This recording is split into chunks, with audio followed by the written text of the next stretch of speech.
aí, galera, beleza? Tenho certeza que sim, a vida é muito boa e sempre vai dar certo. Dorigon, tudo bem, irmão? Graças a Deus. Cabo Dorigon, instrutor do ProErd, aplaudido em todas as formaturas, que trabalho sensacional, meu irmão. Prazer estar aqui contigo. Obrigado, Daniel, pelo convite. Vamos bater um papo, né? Contar um pouquinho da história do Dorigon. Com certeza. Nós, quando vamos trabalhando com crianças, em qualquer tipo de serviço que a gente faça, a gente percebe o quanto o tempo passa quando a gente encontra eles, né? Verdade, Daniel. Hoje aí eu encontro ex-aluno em época de José Gabriel, casado. Caramba! Já quase com filhos, já. Então, quando você encontra um ex-aluno e vê que ele está no caminho do bem aí, isso aí pra gente não tem preço. Sensacional. Você nasceu em qual cidade? Eu nasci em Jaú, interior de São Paulo, mas vida toda ali criado em Pederneiras. Do lado diferente. Jaú, Pederneiras, Bauru. Então, família toda de lá, mãe, família, filhos, nasceram lá. E a polícia me mandou aqui para Santa Bárbara. Como foi essa história de entrar na Polícia Militar? Era um sonho?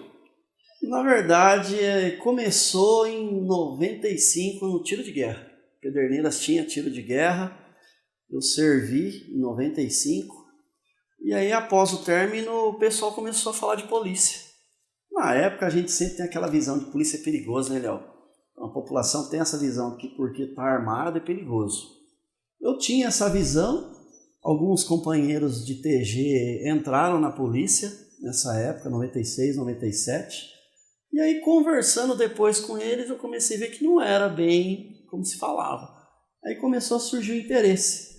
Aí eu comecei a prestar. Prestei 2 vezes, não passei. Primeira vez eu reprovei no exame médico. Coração, japonesinho, não esqueça aquele japonês. Não sei de onde ele tirou que eu tinha problema de coração. Fui fazer exame, não tinha nada. Falei, vou de novo. Passei, tranquilo, chegou no psicológico, barrando de novo. Aí, não vou desistir. Terceira vez, 2001, prestei, passei, tô aqui. Que benção. 2002, comecei a escola lá em Marília. Isso que eu ia perguntar, foi em Marília? Lá em Marília, fiquei 1 ano em Marília, 2002, 2003. E o interessante é que a vaga não era para cá, a vaga era Bauru, era CPI 4. Eram 150 vagas, eu fiquei na classificação geral em 225. Então já fala, não vai chamar, né? De repente chega na época, era telegrama, telegrama, não tinha internet como tem hoje, e-mail. Quando chegava o telegrama, todo mundo ficava... O que é isso aqui, né? Aí vi lá um convite para servir na região de Campinas, CPI 2.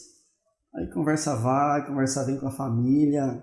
Campinas, não conhecia nada aqui. O que eu conhecia da região aqui, eu tenho uma tia em Piracicaba, meu trajeto era de trem, saía lá de Pederneiras, vinha até Campinas de trem, de Campinas eu ia para São José do Rio Pardo, porque eu morei uma época em São José.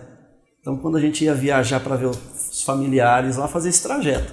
Não conhecia Santa Bárbara, não sabia que existia Santa Bárbara. E aí veio esse convite para servir na região de Campinas. Aí aquela, né, onde fica isso? Aí eu peguei um mapa, comecei a olhar. Aí eu vi lá, Santa Bárbara do Oeste. Eu falei, é essa que eu quero. Por questões de deslocamento, de distância. Isso, a escola foi em Marília, então? Seria a escola lá, foi em Marília, mas já avisaram que seria para cá. O edital para cá. A vaga ia ser aqui. Só que sempre fica aquele gostinho, né? Não, os caras vão mudar, vai abrir vaga aqui. A turma inteirinha de lá. Ninguém daqui. O mais próximo era um de Jaú. Era o mais próximo daqui. E a maioria da galera, Presidente Prudente, Presidente Venceslau, Divisa, tudo lá em cima. Aí chega junho de 2023, vamos escolher vaga. Jundiaí, Campinas e Americana. Aí bateu o desespero. Caramba, não tinha isso na Bárbara. Não tinha. A Santa Bárbara pertencia à Americana, né? É companhia de Americana. Só que é aquela, né? Vou pra lá e aí? Vou ficar onde? Não tenho parente, não conheço ninguém aqui. Aí a gente fala, vamos colocar na mão de Deus e seja o que Deus quiser. Tinham 2 policiais que eram da minha cidade também, de Pederneiras, e a gente já combinou, vamos tentar ficar junto, pegar Santa Bárbara, a gente monta uma república. Perfeito. E mora junto e a gente segue até conseguir a transferência.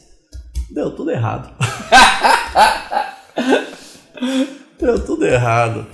Conseguimos escolher na região 19, né? Pertencia ao 19, que é americano, o batalhão. Na época, o 19 ele abrangia Americana, Santa Bárbara, Hortolândia e Sumaré. Eram todas companhias de Americana. Viemos para cá em 43 policiais. Descarregou 43 aqui em Americana. Aí eu lembro até hoje que um sargento nos levou num hotel que tem um pouquinho para cima ali da Praça Miller. Colocou todo mundo e falou: pessoal, eu preciso de 20 voluntários para Hortolândia. Quem que queria trabalhar em Hortolândia? Na época, o índice criminal... Não, o índice criminal de Hortolândia era homicídio quase todo dia. E na escola, o pessoal mais antigo falava: meu, não vai para Hortolândia. Por causa dos presídios, N situações, né? Ninguém queria. E aí ele forçando: não, eu preciso de 20 para Hortolândia, enquanto não fechar os 20 de Hortolândia, a gente vai ficar aqui.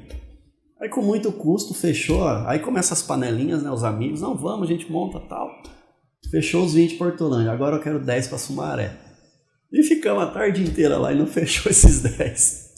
Aí o coronel chamou no batalhão, colocou todo mundo em forma, aí ele perguntou para o sargento: já definiu para onde cada um vai? O sargento: só para Hortolândia. Aí o coronel perguntou assim, eu não esqueço: quem aqui quer ir para Santa Bárbara? Um monte, a maioria. Porque os índices mostravam toda uma estrutura que a gente analisou antes. Aí, como assim? Todo mundo quer ir para Santa Bárbara? Sargento, os 10 primeiros para Santa Bárbara. Eu fui o 8º. Caramba, foi assim que você veio parar aqui? Assim. E os 2 companheiros estavam para trás, não vieram. Aí os 2 foram para Sumaré. Aí nós ficamos em 10 aqui. Ficamos em 10. Aí começou a trajetória aqui de Santa Bárbara do Oeste. Aonde era a companhia quando você chegou aqui? Era no centro ainda? Era ali em frente ao antigo terminal. Caramba, você é daquela época. Não, aquela época. Chegamos aqui, detalhe, né? Viemos de ônibus da PM, desceu os 10 ali na companhia, no terminal. E onde a gente vai dormir? Chegamos à noite, não tinha cama. O alojamento era pequenininho e tinha policiais que já dormiam ali. Se eu não me engano, acho que tinham 3 beliches, 6 camas. Fui parar lá na base do Jardim Europa. Aí os polícias fizeram um corre, arrumaram um colchãozinho pra gente. Aí a primeira noite foi lá na base do Jardim Europa. Primeira visão.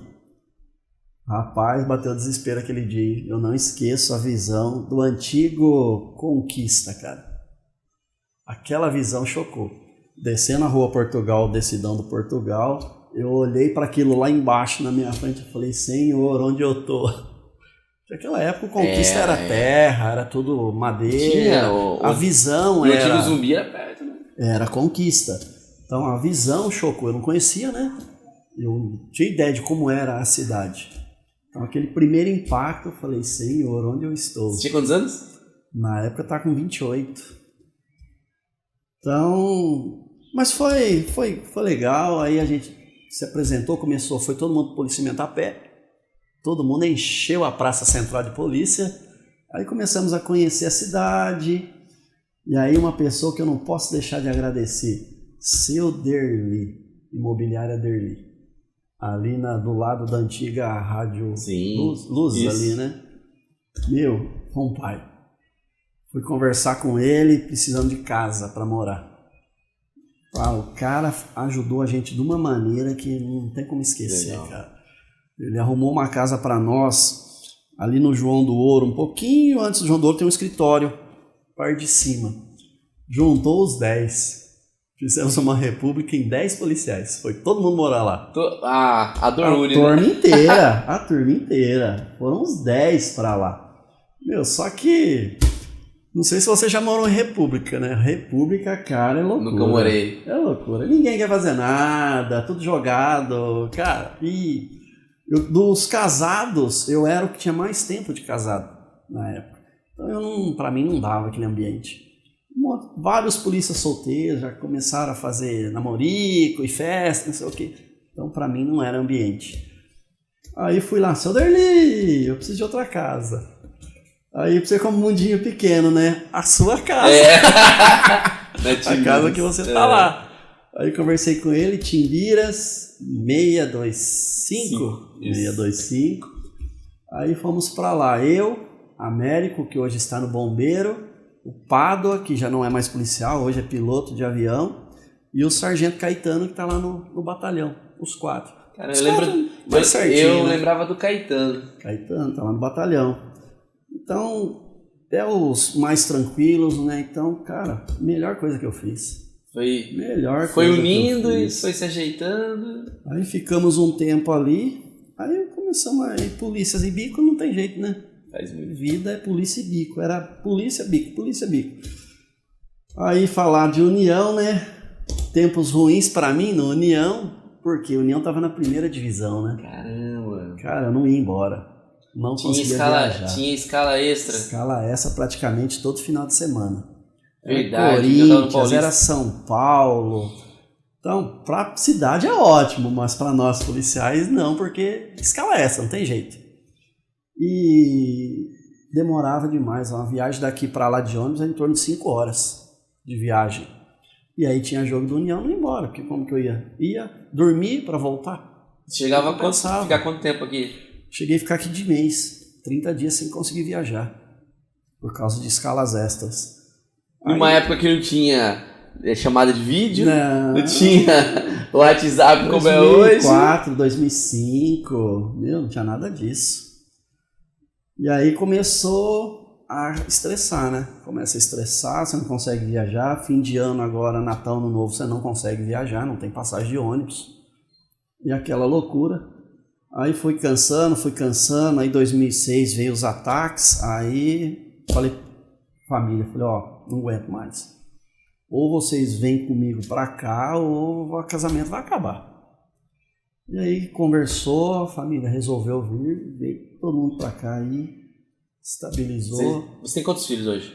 Tenho 2, tem um casal. Tenho a Isa, de 26, e o Gabriel, de 21. Caramba, 26 anos? 26 anos já tá com a vida formada, engenheira, tá encaminhada, graças a Deus. Antes de ser policial militar, você fazia o quê? Antes eu trabalhava com eletricista enrolador. Eu recondicionava alternador de carro. A cidade lá é muito forte nisso, em recondicionamento de induzidos. Partida de carro, alternador, banks, toda essa parte de partida e alternador. A cidade é fortíssima nisso aí. Então eu recondicionava uma peça que é o rotor, que vai dentro do alternador, é o que faz gerar energia para a bateria. Cara, trabalhei por 8 anos com isso aí. Desde que eu saí do tiro de guerra, eu só fiz isso aí. Até entrar na Polícia Militar. Até entrar na Polícia Militar. E antes disso, a vida nossa não foi fácil, né? Trabalhei na roça. A família lá, vocês não eram ricos? Não, de jeito nenhum. Meu pai, a vida inteira, foi tratorista, máquina de esteira. Aquelas B7, que era a maior que tinha na época aí. Minha mãe, dona de casa, trabalhou na lavoura. Minha mãe cortou cana. E eu não esqueço, eu ia com ela. Naquela época, né, não era as leis de hoje, não tinha com quem me deixar, então ia junto. E eu lembro até hoje, ela descascava a cana pra mim, eu ficava chupando cana e eu ia cortar cana. Seus pais são vivos ainda? Não, minha mãe. Meu pai já é falecido, meu pai faleceu em 2016, se não me engano. Minha mãe tá lá, firme e forte, 71 anos. Que benção. Vou ver, amanhã eu tô indo pra lá ver ela tá lá em Brotas, na casa da minha tia, passar o Natal com ela lá em Brotas. Quantos irmãos vocês são? Eu tenho 2 irmãs mais novas. Uma tá casada, mora lá em São José do Rio Pardo, voltou pra lá, e a mais nova tá com a minha mãe, lá em Pederneiras. Nenhuma policial militar? Nenhuma. A do meio se formou na área de radiologia, né, gosta dessa área.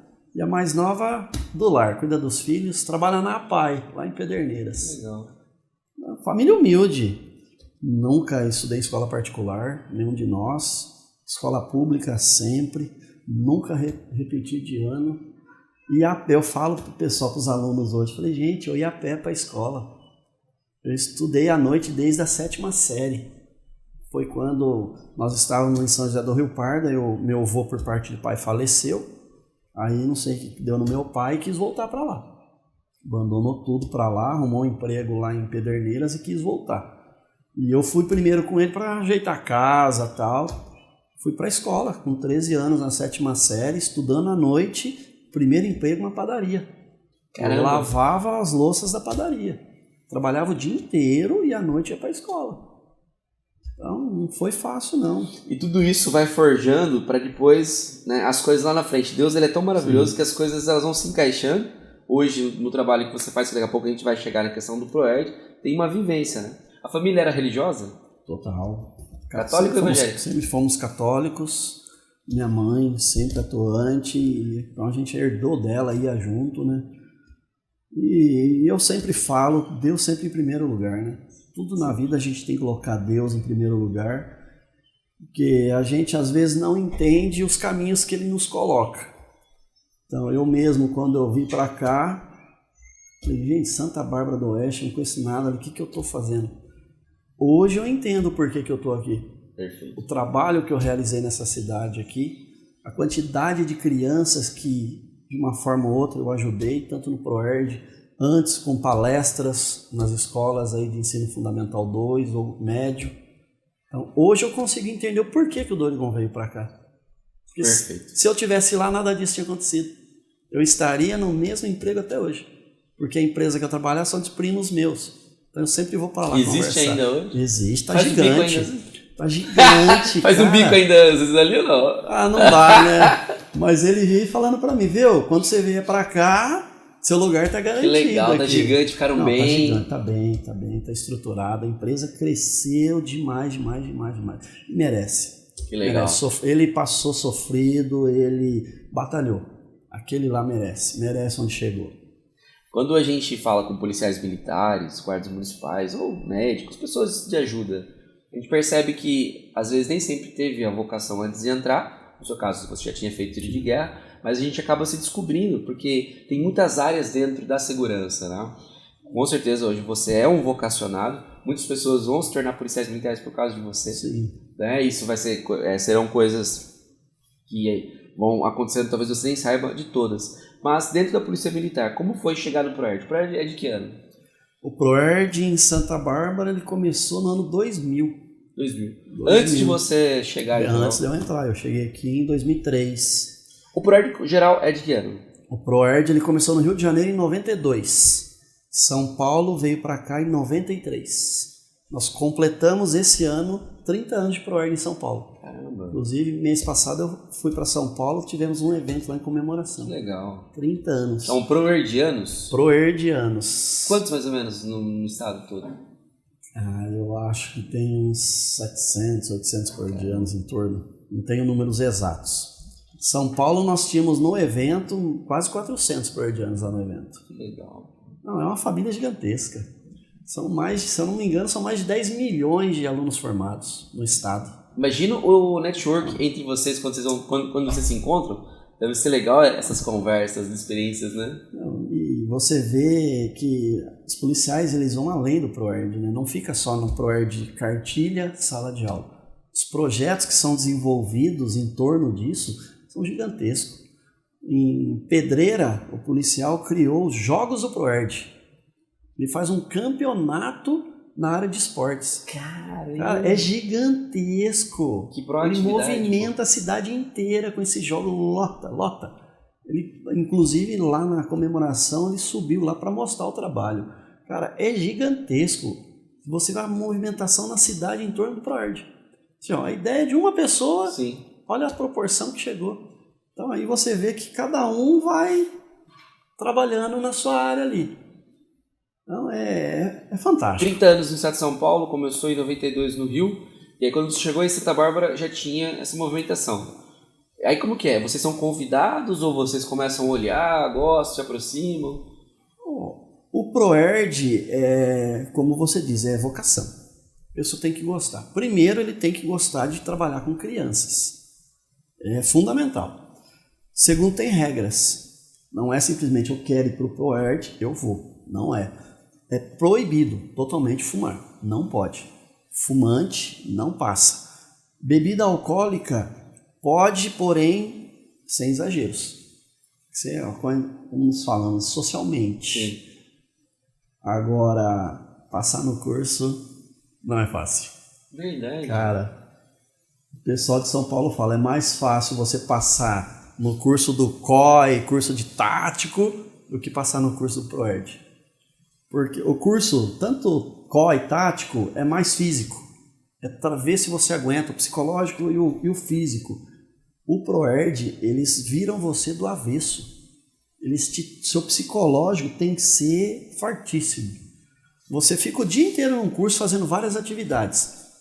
5 horas da tarde eles te pedem um trabalho para você apresentar no outro dia cedo. Você não dorme. Você não dorme.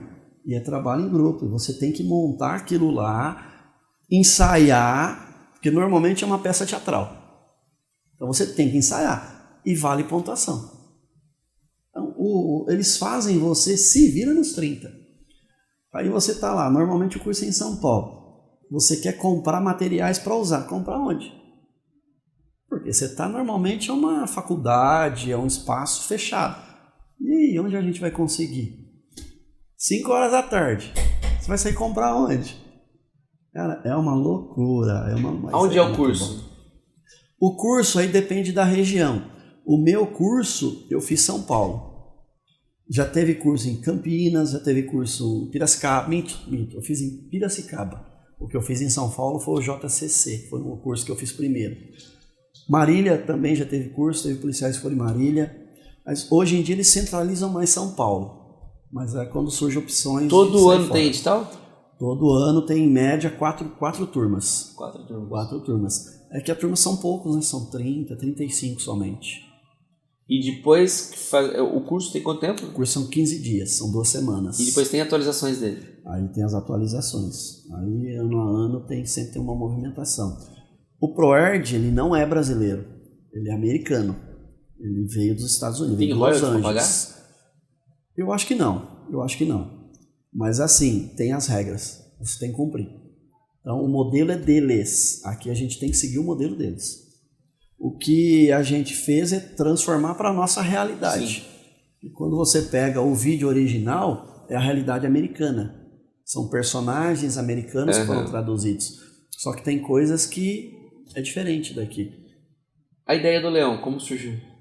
O leão é o símbolo de força, é o símbolo de resistência. Então a gente fala, quem é o mais forte na floresta? É o rei, é o leão. É um símbolo, por que ele é o rei? Porque ele é o mais forte. Mas é o mesmo lá fora? É o mesmo. O Darem é o símbolo internacional do ProErd. E hoje, vocês não têm intercâmbio para ir para lá? Alguns policiais vão. Às vezes tem eventos para lá, eles vão para ter formação, para ver se teve alguma atualização. O interessante do ProErd Internacional é que eles são constantemente avaliados. Eles veem se aquilo está trazendo o resultado que é necessário. O ProErd, se eu não me engano, ele já teve 3 atualizações. Se você pegar o início, o pessoal era uma apostila preta e tinham 19 lições. Então, acho que era quase 6 meses de ProErd. Só que assim, eles falavam das drogas. Era uma aula sobre crack, uma aula sobre maconha, uma aula sobre cigarro, uma aula sobre bebida alcoólica. Então, falava especificamente das drogas. Hoje, nós não falamos assim. Hoje, o ProErd, ele trabalha o pensar. A criança tomar decisões. Que legal. O que nós falamos de droga? Bebida alcoólica e cigarro. Aí o pessoal pergunta, mas por que não fala da maconha? Por que não fala da cocaína? A cocaína tem na casa de todo mundo? Não tem. Cigarro? Tem. Bebida alcoólica? Ou você vê, né? A família sempre tem alguém que essa criança vai ter contato com cigarro e com bebida alcoólica. Faz parte, até falo da bebida alcoólica, é cultural. Sim. A bebida alcoólica é inserida na sociedade, principalmente no Brasil, como motivo de festa. Você vai fazer uma festa... Relaxamento, né? Tem que ter bebida alcoólica. É cultural. Aí eu trabalho com as crianças. Precisa de bebida para se divertir? Não precisa. Mas existe a cultura de que precisa da bebida para se divertir. Então o ProErd ele trabalha essas 2 drogas porque estão inseridas dentro das famílias. O restante, totalmente trabalhar o pensar. A criança analisar se aquilo é bom ou é ruim, se ela deve ou não deve aceitar e como agir. Então, hoje a gente trabalha a tomada de decisão. responsável e segura, sempre pensando nele. Que legal. Muito bom conversar com o Dorigon, porque a gente que está de fora, né, sempre olha o ProErd, principalmente na formatura. E uma coisa que sempre me chamou a atenção na formatura é o Luz Câmara-Ação. Luz Câmara-Ação. Que, assim, é algo sensacional o como você consegue que eles fiquem quietos, né? Que é, assim, a gente vê a disciplina, então a gente imagina que lá dentro, né, claro, na organização que vocês têm e do quanto vocês ficam queridos. Porque, assim, claro, isso até gera um pouquinho de vaidade, não é sobre isso que eu quero perguntar, mas nem todos têm a mesma empatia.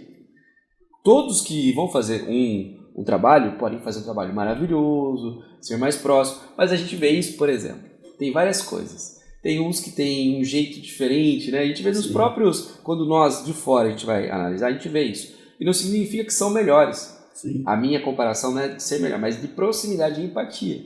E a gente percebe que você tem uma grande empatia, né? Eu percebo que até, principalmente aqui, né? Obviamente, onde você está em outros locais ou só em Santa Bárbara? Só Santa Bárbara.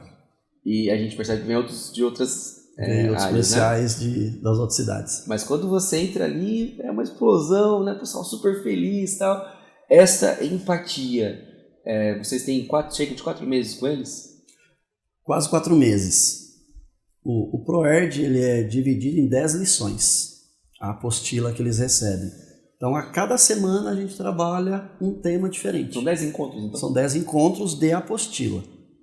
Aí, acabou a apostila, nós fazemos a redação, que é para ver o feedback deles, para ver o que eles entenderam, o que eles absorveram durante todo esse ProErd. E aí começam os preparativos para a formatura.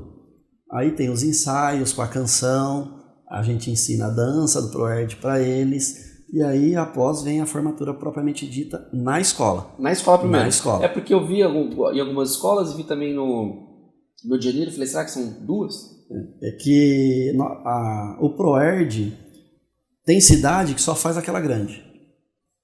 Só que assim, eu procuro esse contato com eles.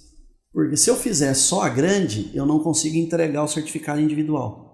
Você imagina eu entregando certificado para 630 alunos meus e mais 630 do Augusto. São quase 1.300 crianças. A gente vai ficar o dia inteiro ali.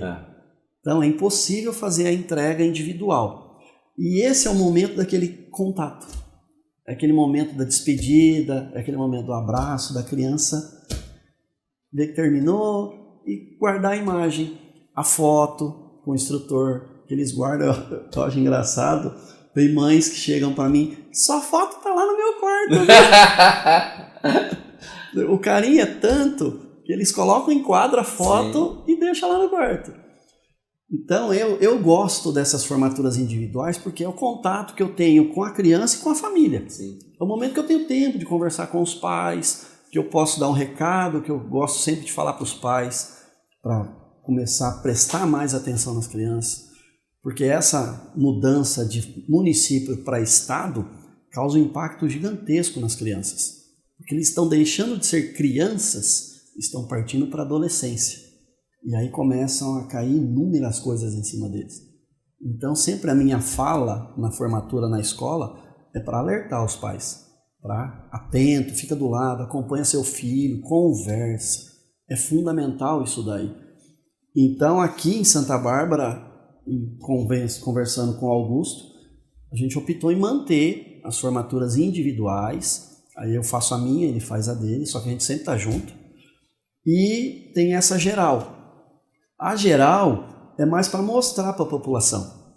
É para mostrar o tamanho do ProErd, o trabalho que a gente faz, mostrar para a população em geral e para a parte mais, não vamos dizer política, mas a gente convida todo mundo, a gente convida os poderes em gerais, para eles verem o ProErd, porque muita gente ouve falar, mas não tem ideia. Perfeito. O que é ser o ProErd? E ali você sente o que é o ProErd. Demais. É uma formatura que a gente sempre que eu posso, né? Até mesmo tendo compromisso, a gente se reagenda para chegar até lá. Mas, Dorigon, dentro das lições, das 10, qual mais que você... O professor sempre gosta de uma a mais, né? Sim. Qual que mais te toca quando você vai ministrar para eles? Olha, assim, o que eu busco trabalho, não vou dizer assim que eu dou mais ênfase nela, mas a lição que eu absorvo mais é a última. A última lição, ela fala sobre a rede de ajuda. Quem são as pessoas que eu posso confiar e quem são as pessoas que eu posso buscar ajuda. Então a gente trabalha eles para eles pensarem, quando você precisa de ajuda, quem você pode pedir? Quem são essas pessoas? Então eles vão colocar um nome. E essa lição eu aproveito para trabalhar o futuro, as profissões, o que eles podem ser, porque infelizmente as escolas não conseguem trabalhar isso, mostrar para a criança um futuro. O que ela pode ser no futuro? Então não tem isso no currículo. Vai ter lá no colegial, lá tem as professoras, inclusive eu já fui trabalhar da palestra para mostrar como é a polícia, para eles conhecerem. Para os pequenos não tem isso. Então eu coloquei nessa última aula, como ela é curtinha, eu introduzi essa parte de futuro. O que você quer ser no futuro? E aí eu mostro uma visão para eles do mundo do crime, o que pode acontecer com eles se eles optarem por esse caminho e o que pode acontecer com eles se ele optar pelo caminho do estudo. Então eu dou essa visão. Aí eu uso como parâmetro o tráfico de drogas. Eu faço a matemática do tráfico para o garotinho que está lá na esquina vendendo, quanto ele ganha para ficar lá vendendo drogas. Então eu faço uma simulação com números e mostro para eles, se ele vender lá, ele ganha uma média aí, R$100 por dia. Se ele trabalhar todo dia, ele vai ganhar R$3.000. Quem ganha R$3.000 hoje? Uma criança aí de 12, 13 anos ganha? Um adolescente? Não ganha. O tráfico paga. Porém, quais as consequências disso?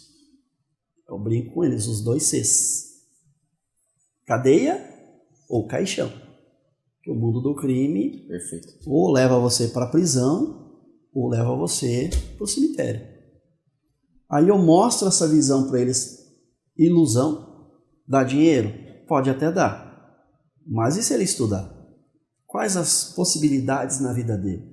Aí eu começo a mostrar foto das profissões. Médico, faço uma continha rápida de médico. Quanto custa uma consulta médica hoje em dia? Deixa eles falando. Eles vão sempre jogando. Fala, vamos fazer uma conta fácil? R$300. Aí eu falo, quanto tempo você fica lá com o médico? No máximo meia hora. Até menos. A primeira consulta você vai falar o que você tem e vai pedir exames. 15 minutos. O médico ganha R$300 em 15 minutos. Em 1 hora, R$1.200. Aí eu vou multiplicando. Simulado. Aí joga lá. 30 dias ele trabalhou. Quase R$200 mil mês. Aí fica, nossa, eu vou ser médico.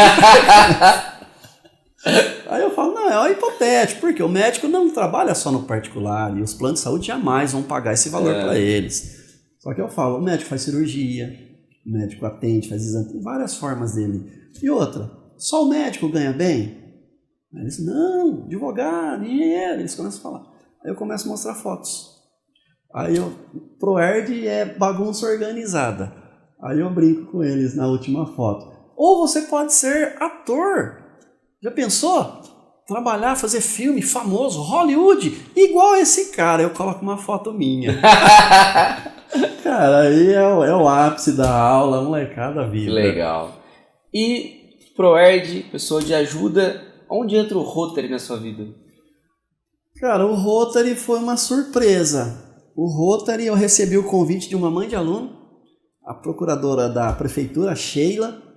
Um dos filhos delas estava numa palestra minha lá no SESI, quando ele estudava lá. E ela participou e eu acho que ela viu que o trabalho que eu realizava com o ProErd, fora do ProErd, chamou a atenção dela, que é o que o Rotary faz. Aí ela me convidou e Rotary? O que é isso? Para mim, eu até brinquei com eles quando eu fui para lá. Eu tinha uma visão de Rotary, é um clube de rico. Eu imaginava isso. Rotary são pessoas que já estão estabilizadas na vida e que querem ajudar de alguma forma. Essa era a visão que eu tinha do Rotary. Aí quando ela me convidou para ir lá, eu vi que Rotary não é nada disso. Pelo contrário, o Rotary é portas abertas para quem quiser ajudar. E eu assustei com o tamanho do Rotary. Cara, o Rotary é mundial, ele é gigantesco. O trabalho que o Rotary realiza no mundo é gigantesco. E aí eu comecei falei, nossa, foi paixão à primeira vista. Na hora que eu vi o trabalho deles, o que eles já fizeram lá atrás, falei, gente, é meu lugar. Eu sempre falo que Deus ensinou isso. O que uma mão faz, a outra não precisa ficar sabendo. Então, eu faço trabalhos sociais há muitos anos, só que eu não fico divulgando. Porque quem tem que saber que eu ajudei é a pessoa. Perfeito, também penso assim. Então, eu não tenho que ficar tirando fotinha, postando, nada disso aí. Então, eu pertenço à paróquia São José ali no Grego. Então, eu sempre participei da igreja. Pastoral social, pastoral familiar, ECC encontro de casais. Então, eu sempre fui envolvido. Quando eu trabalhei na pastoral social, eu comecei a ver essa realidade das famílias carentes que necessitam. Então, eu comecei a trabalhar essa parte. E quando você é exposto na mídia, as pessoas te mandam pedidos pela rede social. Então eu recebia pedidos, só que assim, eu vou ver se realmente é verdade. Perfeito. Então a pessoa me mandava pedindo alguma coisa, eu ia na casa, pedia o endereço, eu ia lá, para ver se realmente é. E teve uma família que, cara, eu falo que as coisas acontecem. A mãe da menina que estava necessitando mandou, falando que ela estava passando por dificuldade, tinha 2 ou 3 filhos, os 2 desempregados, e ela precisava de uma cesta básica. Aí eu fui lá conhecer a família, vi que realmente a situação estava precária. Aí eu fui lá na minha paróquia, pedi para o pessoal uma cesta e fui levar. Aí comecei a conversar, tal. Aí eu percebi que eles estavam precisando de leite. E bem nessa época, eu estava com a campanha de leite do ProErd, que eu faço campanha com os alunos para doar para as entidades.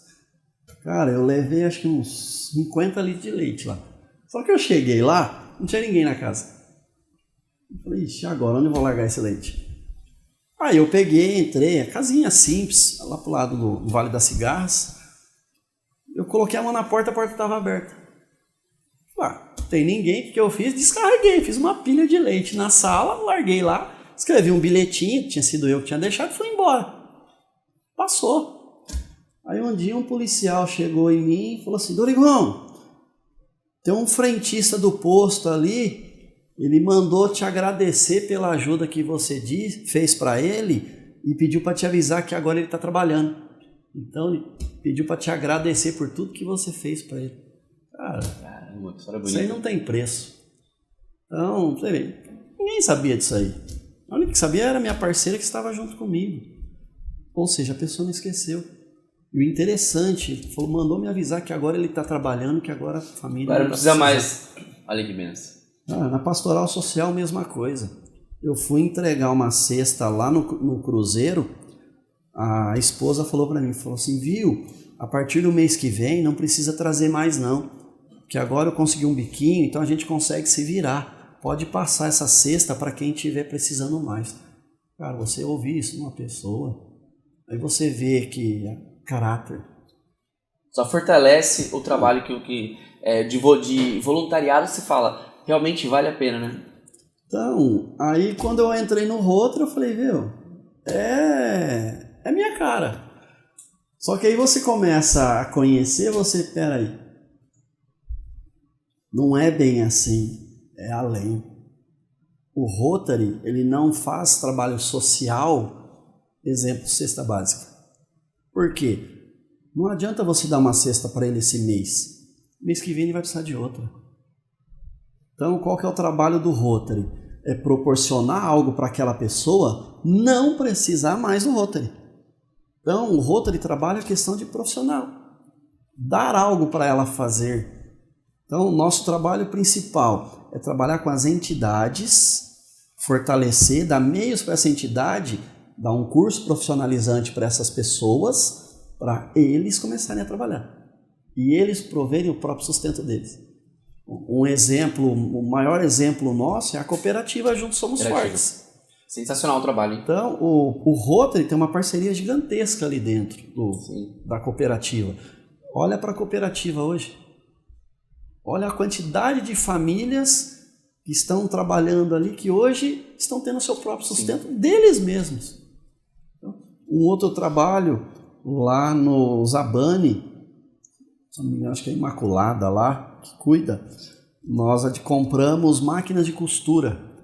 A pastoral lá faz um trabalho, ensina as mulheres a costurar. Esse trabalho lá, é lindo. E aí elas provêm para as tecelagens da cidade. Então, essa é a missão do Rotary, é dar sustento para essas entidades, para profissionalizar as pessoas, para as professoras conseguirem correr atrás deles. E o homem é presidente do Rotary em 2023, né? Sou presidente até junho de 2024. Que bênção. Dorigon, longe de casa, uma história de coincidências para chegar em Santa Bárbara do Oeste, policial militar, né, no trabalho social, na paróquia, no Rotary. Com certeza você já foi por muitas vezes instrumento de um bem e com certeza Deus vai continuar te capacitando. Cara, foi um prazer conversar contigo, a gente não tem tanto tempo, gostaria de ter perguntado sobre histórias de ocorrências, histórias, né, de repente de como chamam os alunos do ProErd? Vocês são proerdianos, e eles? Alunos do ProErd, que tenham de repente trazido depois algumas reflexões, mas o que eu desejo é que Deus continue te abençoando, continue essa pessoa humilde, esse cara sensacional, esse policial militar exemplar, e deixa um recado para o nosso povo aí. Cara, eu só tenho a agradecer, eu sempre falo, Deus às vezes age certo por linhas tortas. Então, eu tenho que agradecer principalmente a Polícia Militar. O que eu sou hoje, o Dorigon hoje, só é o Dorigon graças à polícia. Foi a polícia que me trouxe aqui, foi a polícia que me deu toda essa estrutura. Hoje eu sou, ou melhor, eu estou presidente do Rotary pelo trabalho que eu fiz com a Polícia Militar. Então eu só tenho que agradecer e continuando o nosso trabalho aí. E para os pais, sempre lembrando, estejam ao lado dos seus filhos. O melhor presente que você pode dar para o seu filho é amor, é carinho, sempre do lado dele. Isso aí não tem preço, isso daí é para a vida toda. Perfeito. Personagens de Santa Bárbara do Oeste, curta, compartilhe, comente e vamos para os próximos com as tuas indicações aqui nas mensagens. Dorigon, obrigado. Obrigado, Miguel.